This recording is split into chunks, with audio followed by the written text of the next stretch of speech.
Ever since it debuted in 2003, the BMW X3 has been a segment-leading SUV. This is a second-generation X3, and this is the all-new fourth-generation X3. And so today, we're going to be taking a look at what has changed over the last 12 years for the BMW X3. We'll start off on the 2013. This is a 3-liter turbocharged straight six known as the N55 inline six. Now, this was put into a lot of vehicles in BMW's lineup at the time, and it made about 302 horsepower here in this 35i variant. These are pretty reliable engines, and honestly, I like them quite a bit. So that is a huge win here for the 2013 X3. Now this is the B58. It is also a 3.0 liter inline six, but it is now a twin turbo as well as it has a mild hybrid system, making 393 horsepower. I think my money is bet on the B58. So this is the interior of the 2025 X3, and as you can see, it is very, very tech driven. You have this giant display, you have digital gauges, you have paddle shifters, and lights that go seemingly everywhere, and when you turn on the hazard switch, it really tells you that the hazards are on. This is a very, very tech-centric interior. Now, there are a lot of pluses to this. This has the Harman Kardon system. It has wireless Apple CarPlay. I can even go in here to an interior camera and see myself talking and speaking in real time. I could take pictures and do sorts of things like that.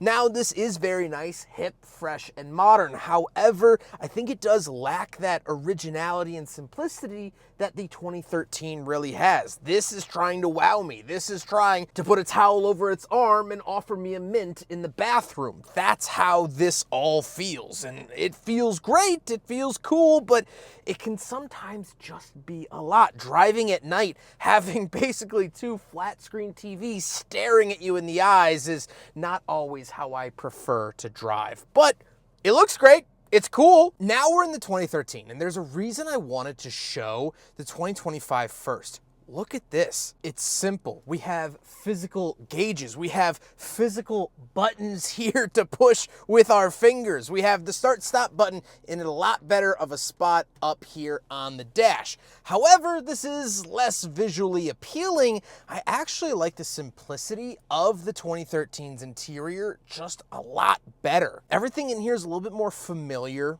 And sure, this has been out for 12 years longer than the 2025. But I like how tactile everything is, and nothing in this interior feels performative. Meaning, I don't feel like these buttons are trying to be flashy to make me feel cool, or there's no crazy gauge cluster, weird shapes. You have a tachometer, so you know how fast the engine's revving. You have a speedometer, so you know how fast the car is going. You have a little needle pointing to how much fuel you have. That's it. And so that's why I actually enjoy this interior a little bit more than the 2025 X3. But again, that's going to be personal taste. All right, so this is the 2013 BMW X3 M Sport. We have that 3-liter single turbo inline six, making just over 300 horsepower at about 302. Boy, do I wish I could borrow whoever's car that is. That is a 3rd-gen X3. Would have really made this video something special. So this has the B58 twin-turbo inline six plus a mild hybrid system, 393 horsepower. We're doing this drag race mostly for tradition's sake. I think it'll be rather cut and dry who's the victor here, but this is probably a little bit heavier than the 2013. We do have a sport mode and actually a sport plus mode here in the 2013. So we will put it into sport mode. Dynamic traction control is activated, but I still don't think that that's going to be enough. But we're going to see exactly how much not enough that is. They both have ZF 8-speed automatics, but I would imagine ZF has learned a thing or two about tuning in the last 12, 13 years. So we have 3 modes. Sport, obviously. We'll press down the left paddle to give us an extra boost. Go! Now!